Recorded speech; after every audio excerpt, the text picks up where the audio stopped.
Welcome to the Forager Podcast, where I talk with cottage food businesses about their strategies for running a food business from home. I'm David Crable, and today I am talking with Barry Sherman.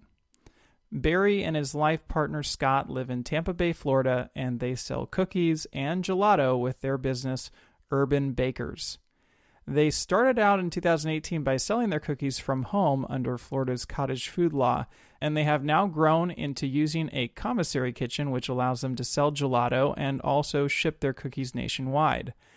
Urban Bakers has a really fun and strong brand and is also very socially and environmentally conscious. I'm looking forward to learning exactly how they've turned drop cookies into a legit business. And with that, welcome to the show, Barry. Nice to have you here. Well, thank you, David. It's nice to be here.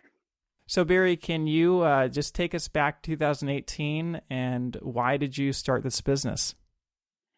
Yeah, so actually it extends beyond 2018. It's actually my life partner, Scott, always had aspirations of owning a cookie and ice cream dessert shop. Scott was diagnosed with Parkinson's disease 16 years ago at age 34. And we both grew up in the New England area. I'm originally from Vermont State, and Scott is from like the Albany, New York area. And when we became a couple and moved to Florida in 2014, we kind of started looking at cottage food laws at that point, but didn't really do anything about it for several years. So knowing that I could help make a piece of Scott's dream a reality without having to have a brick and mortar store was really the driving force behind looking into cottage food laws and starting Urban Bakers as a brand. Now, was this something that you had looked at when you were in New York as well? No. So I moved from Vermont State to New York City, and Scott was in Albany, and we didn't really think about anything to do with the business, knowing that we were coming from two different locations. So it wasn't until we moved in together and decided that we wanted to move to Florida that we thought that maybe it would be a possibility once we had a more permanent location in our future.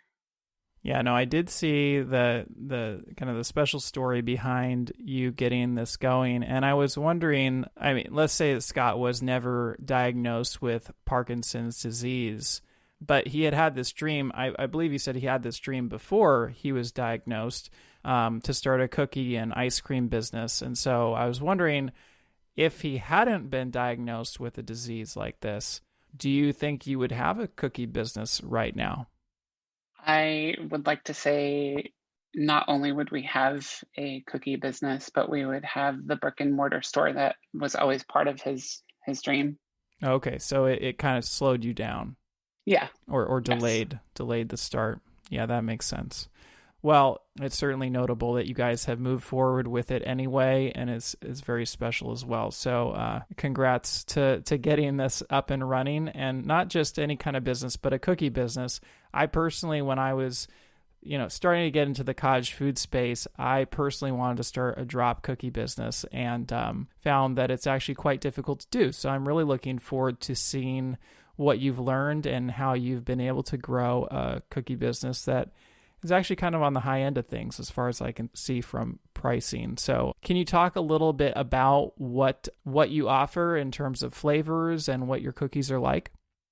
Absolutely. So our current lineup consists of 36 different flavors, and I usually say that it's a combination of unique or classic flavors as well. So we have anything from a classic peanut butter chunk and a dark chocolate chunk and sea salt, all the way through to spicy chocolate chili, and we have a salt and pepper butter cookie. We have root beer float flavors. So the whole intention from day one when we started this was to have a large cookie, but not necessarily physically large in the sense of the size of the palm of your hand. But most of our cookies are heavy, between 3 and 4 ounces.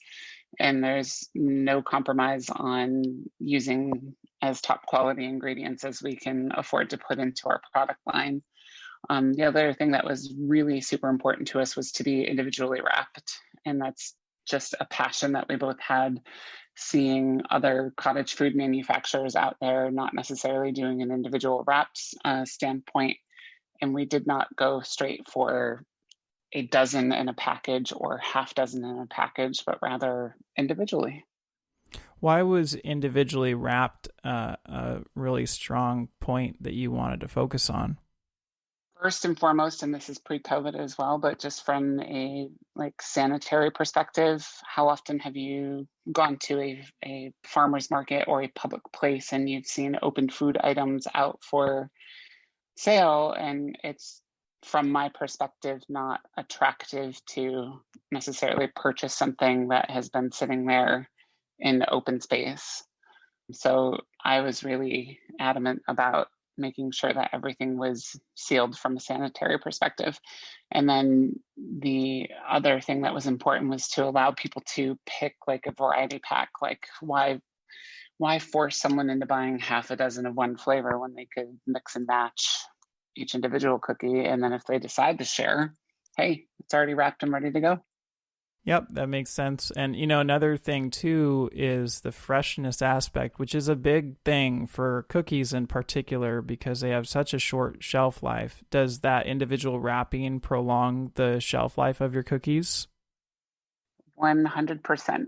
So out of the oven into the packaging they go. And if we happen to have a market, then they are usually sold off the following day. Or I am fortunate enough to have a once a week pop-up experience where if the timing is right, I could feature them there as well. Or I also try to be smart about making cookies for whatever event I'm at in conjunction with any orders I've received from individuals to fulfill.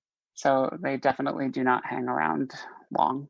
And this is a really unique thing for your business, and I haven't actually seen this with a cookie business, but with individually wrapped packaging, there's obviously a concern of waste, but you guys have definitely countered that pretty heavily. Can you talk a little bit about your packaging? Yes. So that was a thought that we had in conjunction with a happy accident, meaning a farmer's market here in Tampa. One particular market requires that you have compostable packaging in order to participate. So we challenged ourselves to get into that market because it's really popular, and we challenged ourselves to find the compost materials to do it. And once we found them, we just said, hey, let's stick with this and keep it going. To be honest with you, it's amazing to be able to tell people that the materials are 100% compostable, the bags as well as the labels. Side note, if you try to bury the cookie, you're not going to grow a cookie tree, but you can definitely put that packaging back into the earth properly and add nutrients to the soil and start the cycle again. Yeah, that's very cool. And I mean, with the compostable packaging, I think one of the difficulties there is not only the expense, but maybe a difficulty in sourcing. So how are you buying this? Like, where are you getting the packaging from, and how much does it cost? Yeah, I have had a difficult time looking for various vendors for compost packaging. So I have stuck with the same vendor from day one, and I get them from clearbags.com.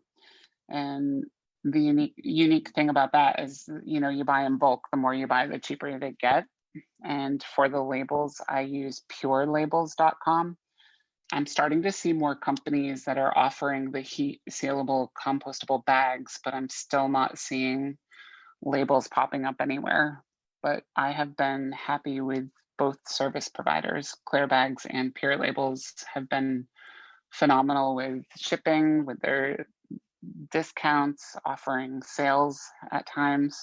And yeah, I'm just curious. I know you're buying in bulk, so probably somebody who's brand new to the game can't attain this level of pricing. But when it all adds up, when you add the label and the individual cookie pouch, do you know what the actual per item cost is on that packaging?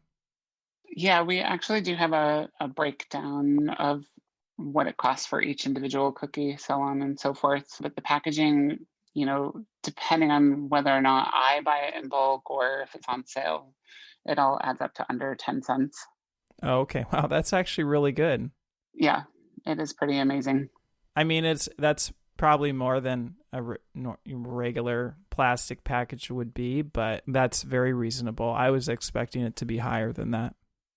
Nope, shockingly, but the quality of your ingredients, or our ingredients actually plays a bigger part in the cost factor.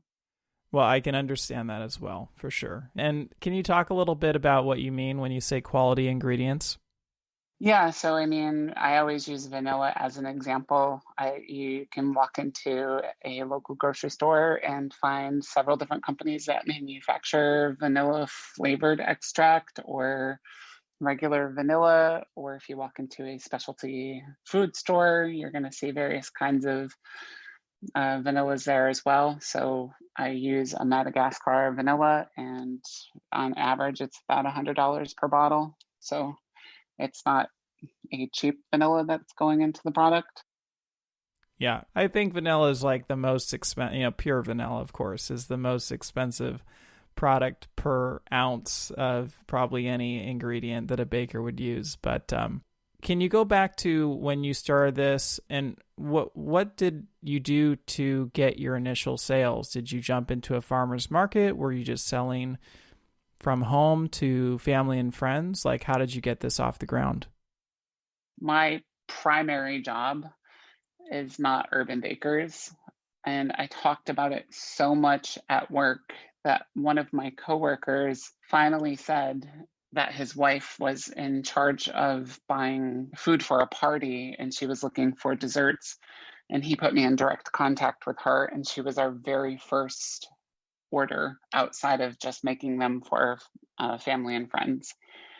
So I have to give the credit where credit is due. Getting a corporate order as your first big push really showed us that somebody else outside of family and friends wanted these cookies. So it was really exciting. And then through word of mouth after that, it started to pick up more and more. How big was that order? It was 17 dozen. So, I mean, I think that's pretty substantial for being a first order and not really getting things off the ground yet. For sure. Well, and so what about pricing? Like, how did you come up with a price at that point for your cookies? Our prices really have not changed drastically since 2018. I think we've done a price increase once, but that's why, from my perspective, it's very important that no matter what you're manufacturing, that you keep a log of what each individual, item costs for you to make. Some of them are going to be more expensive than others, and we had to factor in everything that was important to us, which was the top quality ingredients that we want to use, as well as the compostable packaging. And then if you know anything about Urban Bakers, you may also realize we donate a portion of our sales to charity. So we've done that from the very beginning as well. And that helped determine all of our price points. Yeah, I noticed that. You're not just environmentally conscious, you're also socially conscious. Can you talk a little bit more about what goes into the nonprofit charitable giving and what you would maybe recommend if somebody else is looking to do the same thing with their business? Yeah, so that was also a personal passion project as well, I guess. So several years before even starting Urban Bakers, my partner, again, Scott, used to make cookies for Parkinson's Awareness Month and not necessarily charge for the cookies, but would say, hey, if you donate, $5, here's half a dozen cookies or whatever. And the money would just go right straight to the Michael J. Fox Foundation. So when we decided to pull the trigger on getting Urban Bakers up and running, we wanted to carry through kind of that same thought process of, if you give to us, we can afford to give back to you. And the charities have all been hand selected by Scott because they are things that are either important to him or have also affected people in his life. So currently, for instance, it's the month of November and we donate to the Pancreatic Cancer Network. And that is in honor of Scott's brother, Darren, who passed from pancreatic cancer at age 50. So every charity that is in the rotational list has meaning behind it as well. Do you find that your customers really resonate with the fact that you're giving back? I believe that speaks volumes beyond the product that we make. For example, Fox 13 did a local news segment for us. I believe it was back in June, and we were donating at that point to Metro Inclusive Health. It was during Gay Pride Month, and Metro caters to the gay and lesbian community, transgendered. And after the news segment aired, a lot of people came to support us, knowing that a portion of their sales were going back to Metro. It was an amazing boost in sales, but it was amazing to see the community support and meet people that the charity itself meant more than the money they were spending on the dessert items. Yeah, I definitely see that. And let's talk a little bit about the money because, I noticed that your cookies are on the higher end of pricing, but I think a lot of people undercharge for cookies. So you're charging correctly. But how much do your cookies currently cost? We are $3.50 each, or $18 for half a dozen, or $33 for a dozen. And then if someone was reaching out to us with bulk quantity requests, I do have it broken down of cheaper pricing at that point. Right. So if you're going in even for a dozen cookies, you're, just under $3 per cookie, which is obviously a huge difference from a grocery store price, which you can't really compare it to. But does anyone walk in and balk at your pricing or turn around, or have you had any pushback on the pricing that you have? Yes. And it's no surprise to me, I guess, because again, like my primary job is customer service for a retailer as well. And the same thing happens there. So whether it's a globally recognized successful corporation or a local cookie dealer, I just expected that people would provide feedback in that respect. But the difference is you're not getting a package of Oreos or store brand cookies. So if all you're looking is to satisfy that sweet tooth craving, then I understand going to the local market and buying something cheap. But if you want something savory, something unique, something fun, something heavy and homemade, then nobody has really complained about paying our prices for the quality that they're getting. I don't typically see drop cookies being that successful of a business in general. And it's because people can't figure out how to charge the prices you're charging. But I think it's also because when people think about going out to get a dessert, they're thinking of maybe looking for a cupcake shop or looking for ice cream. And they may not be looking for a cookie place. Have you seen that be, especially before you were offering ice cream, was that a difficult challenge or hurdle to get over? No. So from the very start, I think we've just been super fortunate with being in the farmers market circuit. I have not seen a lot of people offering individually packaged cookies. Like again, there's plenty of people out there who will sell them either by the pound or by the bag or in large quantities, but nothing individually wrapped, which means that it can be a grab and go item while you're walking around the farmer's market, or you can buy several of them to take home and enjoy any which way you'd like, meaning crumble them up in your own ice cream, heat them up in the microwave, have that cookie at midnight. Although we do have one complaint that our packaging is too loud. The compost packaging makes a lot of noise, but there is a solution. Just use a pair of scissors. I did see that. And I saw that you kind of turned that on its head too, where you're kind of showcasing the sound as a way to maybe allow people to realize why it's important to have the compostable packaging. And I really want to talk about the marketing and the branding because you have such a strong brand and a fun brand. Can you talk a little bit about your brand? Yeah, so that was also influenced by Scott's love of mythical creatures and anything that's unknown, so to speak. So, is the Yeti real? Is he not real? But yet he's legendary. So, I actually ran with the marketing part of it and took his passion for Bigfoot and the Yeti. And I turned to Fiverr and found somebody to vectorize it out for me, and it's Mr. Crumbles. I mean, he's bringing legendary cookies to Tampa and hopefully all over the world at some point. Yeah, so you've got this Yeti as your mascot. And I did want to ask about the design because you do a really good job with design. And I notice even in your Instagram posts, they seem to be pretty well designed, even on a weekly or daily basis when you're promoting a market. Do you have someone on Fiverr do all of your design, or do you have a background in design? How does that work?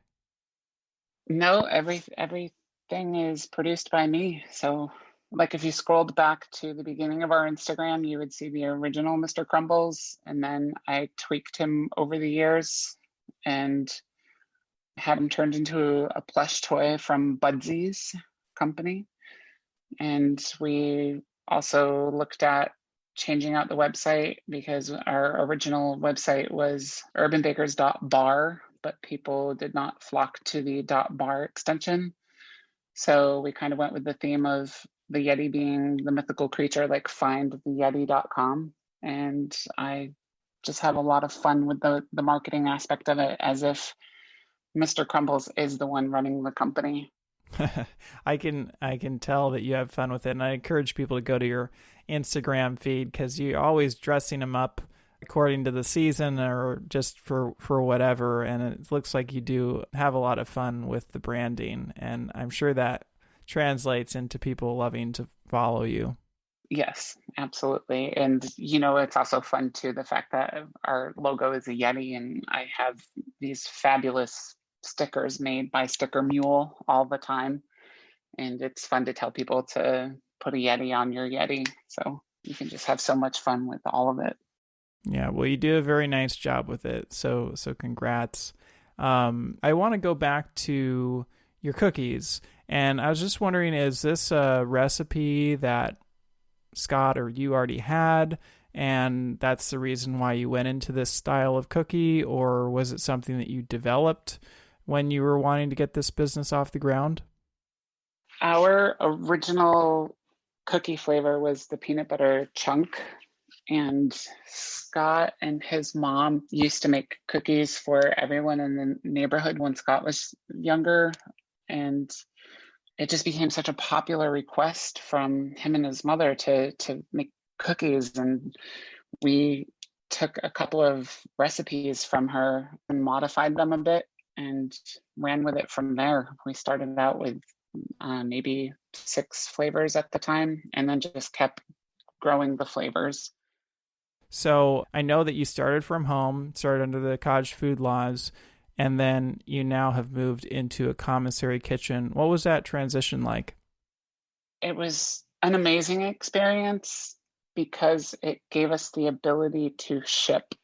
So under cottage food law for Florida, it was always, from my understanding, that it has to be within the state, and it's like hand-to-hand transfer, no shipping capabilities. So if we wanted to try to become an online presence and also, grow outside of our immediate area, we decided to move into a commissary kitchen and try to make a go of it.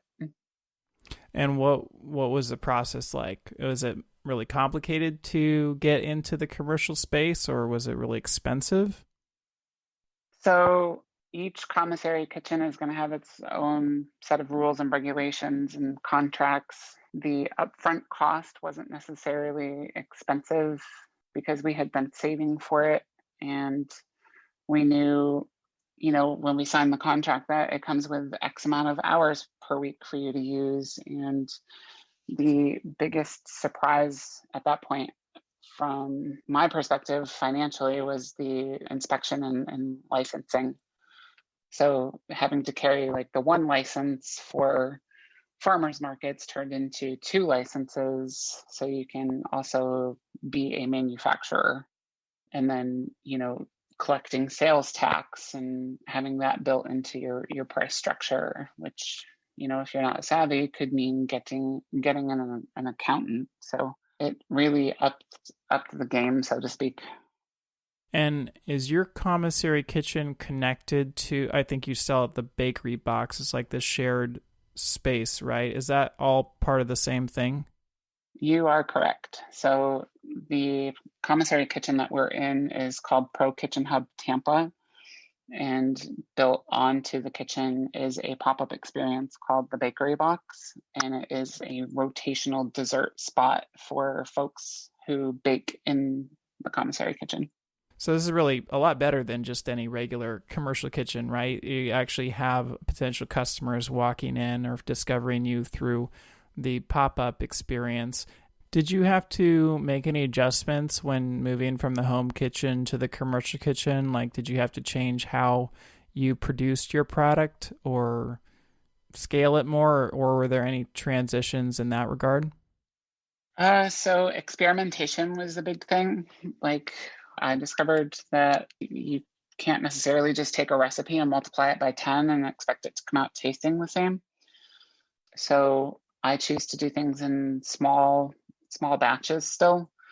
And it may just mean running 2 stand mixers rather than one large one.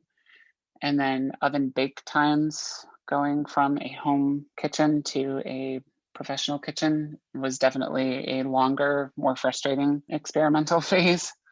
Lots of burnt cookies, lots of underdone cookies, lots of trash items.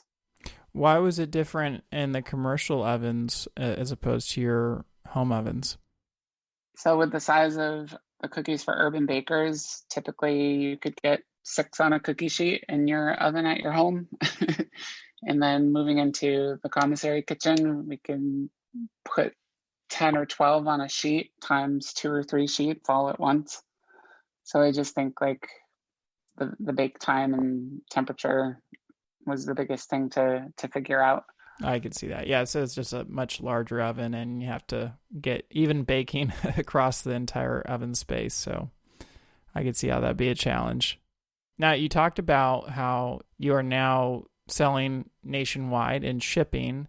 What was it like to ship? I mean, a cookie seems like a pretty fragile item. So was there anything that you had to learn in that process? And how do you ship your cookies without them breaking? We have boxes. I can't remember exactly the company that I get them from, but they are rectangular shaped and they come in multiple sizes. So we have the ability to ship 3, 6, or 12 cookies at this point comfortably in these mailers that we have selected. And if I'm shipping more than a dozen, then I look at flat rate with the post office. I wanted to make sure that the cardboard was tough enough to withstand shipping.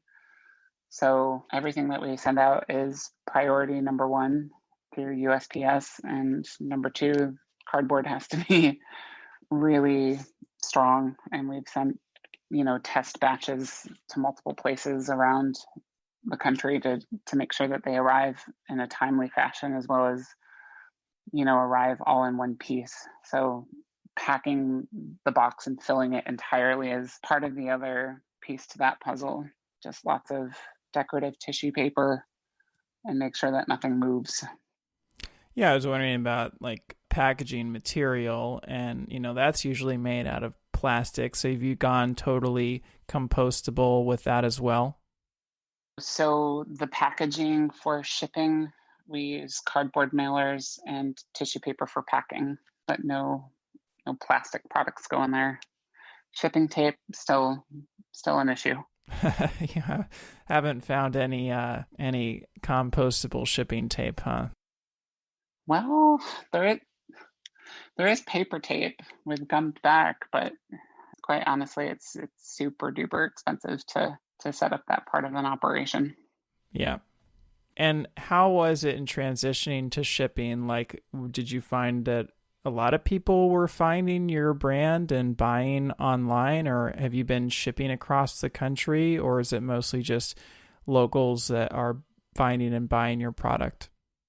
It's kind of strange. It comes and goes and ebbs and flows. So if it's around a holiday time, we get a spike in sales for shipping. Or again, if we have a media piece, we tend to get more attention, which promotes shipping. And then 2020 has been a rough year with COVID. So we've seen more shipping, even if it's just a couple of miles away from here or from the commissary kitchen. We have had a lot of local shipping lately. Yeah, so I did want to ask about the pandemic. I know most retail shops have been hit pretty hard. What has it been like for you guys to deal with the pandemic? The bakery box has actually been the one thing that has sustained us at this point. So the farmers market circuit was all completely shut down. And then at one point we had difficulty finding butter, eggs, flour. So we were able to do some bartering with other folks for like a bag of flour or for a bag of sugar, and then able to still produce in the kitchen and still sell through the bakery box once the state of Florida lifted some of the restrictions. So that has really carried us through. And now the farmers markets have started to reopen. So we are making in-person appearances as well, which is nice. And you said that this isn't a full-time job, right? Like you have another job as well? Correct. How are you able to manage your time between having a job and having this business? I think it would be like words of advice to anybody who wants to start any type of business. You just have to have the passion for it and realize that, time is just a number on a clock. If you have the passion and you want to do this, you're just going to do it. So even after my 8, 9, 10-hour full-time work days, I still just go into cookie mode as soon as I'm off the clock there and just get done what I need to get done without sacrificing quality or, even thinking about it. It's kind of like autopilot because this is a representation of who I am. Have you ever considered just going into the cookie business full time, jumping ship and leaving the job? Well, again, 2020 has put a damper on any thoughts of going in that direction. I do feel very fortunate in the sense that at the end of the day, if we had to postpone production or take a break, the overhead of a brick and mortar is not there. And that is, again, words of advice, is one of the blessings of cottage food manufacturing. If you can't afford to do it at the moment, then, really what is your overhead cost coming out of your own household? So I am not looking at taking any kind of leap at the moment to do this full time. Has the pandemic actually caused you to consider maybe reverting back to the cottage food space? We have talked about that. However, we do have some exciting projects in the making for 2021 that may prevent us from having to do that. So we meaning Urban Bakers has been selected for inclusion in the Super Bowl 55 Business Conduct Resource Guide. So we were one of the 200 companies chosen as an approved supplier for Super Bowl. Wow. Now, what would that mean in terms of, like, do you have an idea for what kind of quantity you'd be looking at there? I do not at this point in time, simply because everything is so fluid and up in the air with COVID affecting every aspect of business. I just know when it comes to big events, like, and if you think even about a state fair, you go to a state fair, you see people selling, and you don't realize like how difficult it is to sell at a state fair and to prepare for that influx of orders. So is that something you're concerned about or thinking about in getting chosen for this? I'm concerned because time is running out. If Super Bowl does happen as predicted and as scheduled in February, it would be nice to know with as much notice as possible to be able to start thinking about production. And that ties back to talking about things like getting the proper amount of labels and good quantities of heat sealable bags, and do I need to temporarily hire some help, or get people through security clearance for credentials to help out the day of the event. So everything is so fluid at the moment that it makes it really difficult to think about what the future is going to be. Yeah, I can imagine. Well, it's kind of amazing to just think about. You started with this idea, and you haven't even left your job yet. You've been doing this on the side, and look where it's leading you, right? I mean, you would have probably never imagined this kind of opportunity coming along, and maybe it won't pan out because who knows what's going to happen in the future. But just the fact that it's a possibility is pretty exciting. You are 100% correct, because the journey started out at home, and then we had an invite to sell at an in-store experience with Williams Sonoma, when they used to invite community members into their stores to sell, making their own products. And then we've been fortunate enough to do a pop-up experience with Lush Cosmetics, and we've participated in Dessert Wars. And little by little, we've just made it to the point where we are also a diverse owned business. I am certified with the National Gay and Lesbian Chamber of Commerce, and we have been pushing forward, and finally one of the 200 select companies as a supplier potentially for the NFL. So it has all happened quickly. Yeah, that's very, very cool. Now, you just mentioned talking about stores. I don't know if you were selling like at a table or something or at a booth in the store, or have you actually tried to put your products into stores or on store shelves? We have experimented both ways. So the in-store experiences, I was there with tables. So you will see that like on my Instagram feed as well. So for Williams Sonoma, Lush, I was there, part of their woodwork. I have also tried wholesale experiments with a local shop. As of now, it has not flourished into anything that is going to be ongoing, but it is interesting to see the success from both perspectives.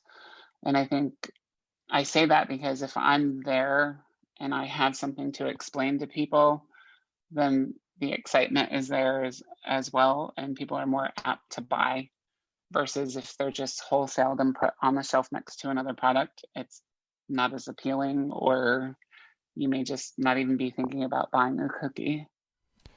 You were just talking about Instagram, and I did want to ask you about, I noticed that you seem to be focused on Instagram and not on Facebook. Is there a reason why you kind of promote on Instagram over Facebook or instead of Facebook? Yeah, I don't really know too much about the Facebook platform for selling. I'm the first person to admit that. And I always have to, wonder if I myself don't necessarily find the value in surfing it. Why would I try to promote myself on there? So I probably need to change my thought process on that a little bit and do a little bit more research. But that was shocking to me getting into business in the first place, is that, I manufacture cookies, but it probably takes 10 to 15% of my time to actually do the manufacturing. Everything else is the marketing, the promoting, the packing up and going to a market, the, bookkeeping. It can be strenuous. For sure. I had to learn that as well. When I started, I had no idea that the marketing was like 75% of the job, right? So It's something everyone has to learn at some point, but you've done a really good job with the marketing though. So kudos to that. And in regards to Instagram, it sounds like it maybe isn't such an intentional thing, but I have seen a lot of business owners that do really well on Instagram, and Instagram's kind of taking over Facebook, especially for this kind of visual branded space like a food business. So I do see a lot of people, they try to get on everything and it doesn't work so well. So maybe it's working for you to be on Instagram, so you might not need Facebook or to complicate your business and marketing plan. Yeah, and I feel like Instagram too is like the instant gratification through your own news feed, like of knowing, oh hey, I didn't know Barry was there today, so boop, it pops up and then you're good to go. Versus, if you put all this work into advertising on a different platform and you put it out there for a week, somebody's going to forget 6 days later. So I just like the instantaneous notification.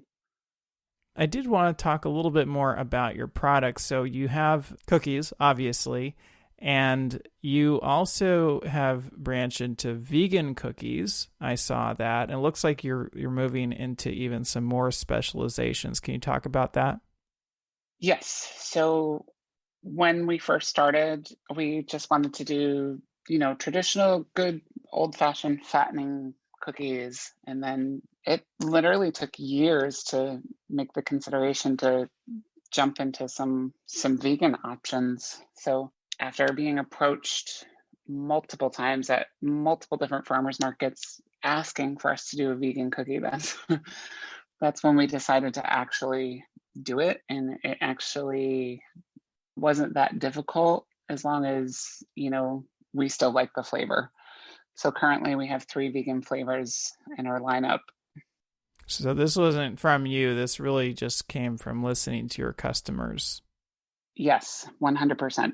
Or your potential customers, I should say. Maybe the lost customers, the people who didn't want your product. And I actually noticed that your vegan cookies are the same price as your regular cookies.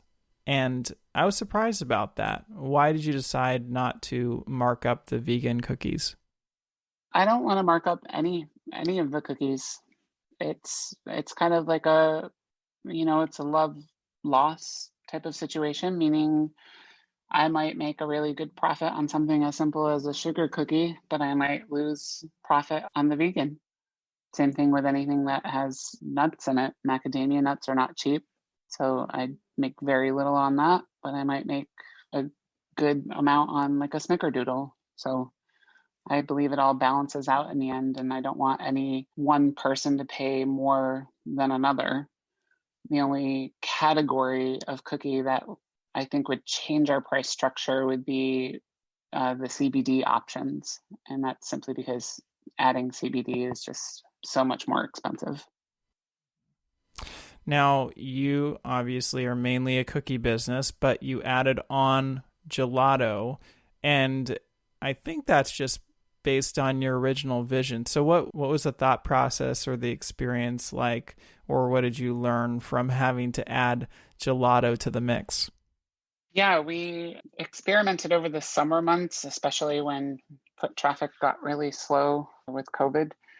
The goal was to not ever have to waste any cookies if we don't have to. So if things didn't sell, we were unpackaging them, crushing them up, and mixing them into gelato.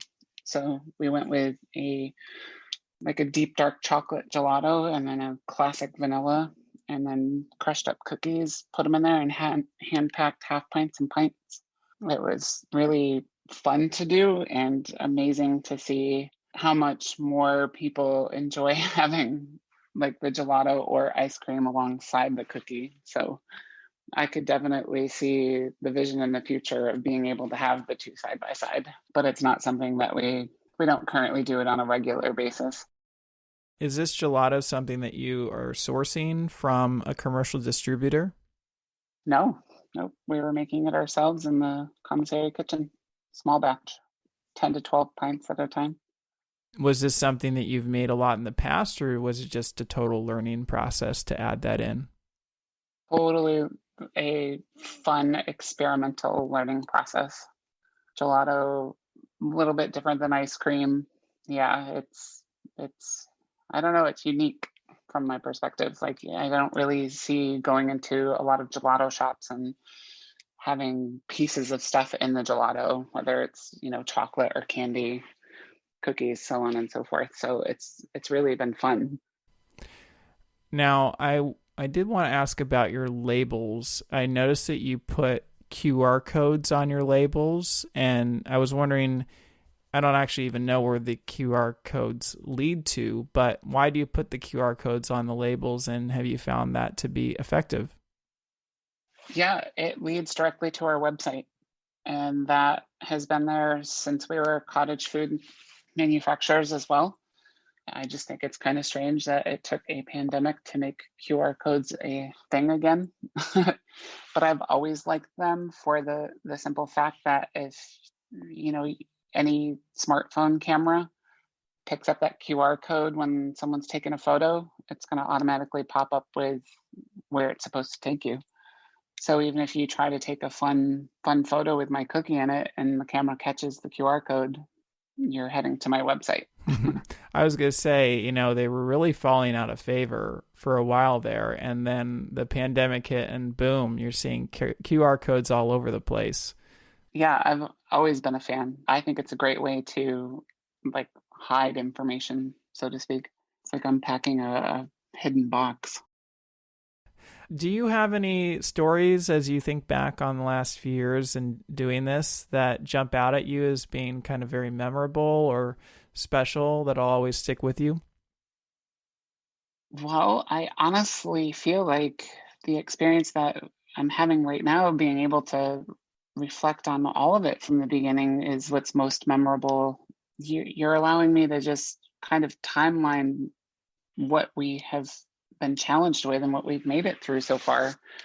I mean, literally from home kitchen to in-store experiences to pop-ups to farmers markets to news pieces to Super Bowl approved vendor. Like it's amazing. I don't know how to put it into words to know how good it feels to be supported by a community. The most exciting part about running the business in general is to know that I make a product that should, and I think most definitely does, make people happy. Nobody is coming to complain to me about, my chocolate or, ew, this cookie tastes bad. Like I just don't get that kind of response. I'm overwhelmed with joy and watching people enjoy the product that I make. Those are my stories.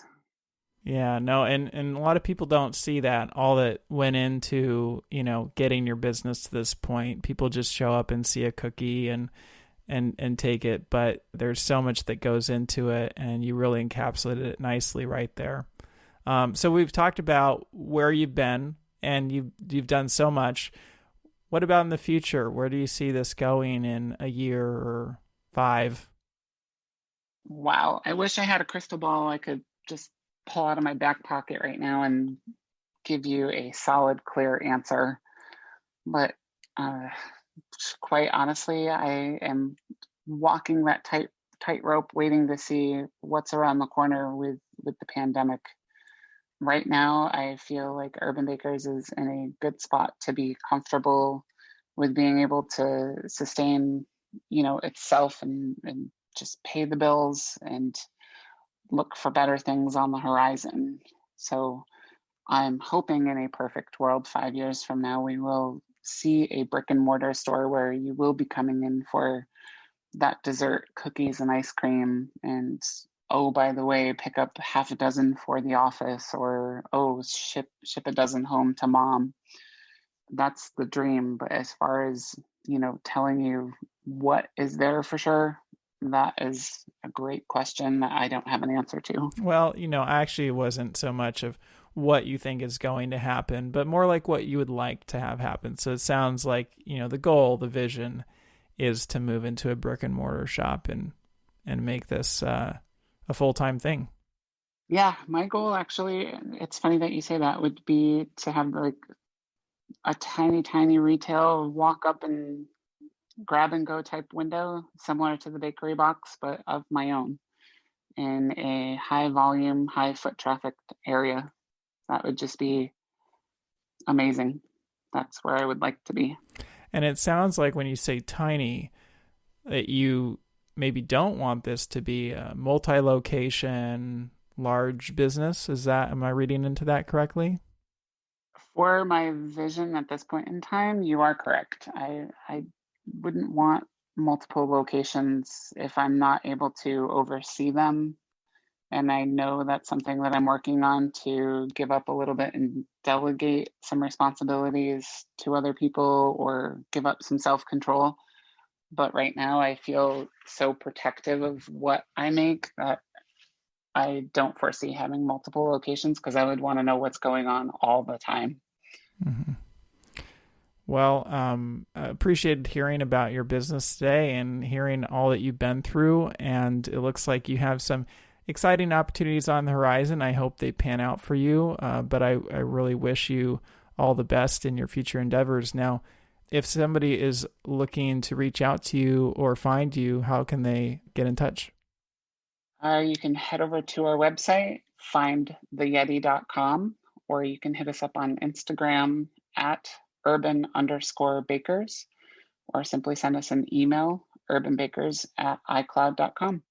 Perfect. Well, thank you so much for hopping on today, Barry. I learned a ton and I really enjoyed it. Awesome. Thank you so much, David. That wraps up another episode of the Forager Podcast. It's cool to see how Urban Bakers has grown over just a few short years. And for someone interested in starting a drop cookie business, this seems like a really good business model to follow. If you are thinking about starting a cookie business or any kind of cottage food business, head on over to Forager.com to check out your state's cottage food law. For more information about this episode, go to Forager.com/podcast/25. Thanks for listening, and I'll see you in the next episode.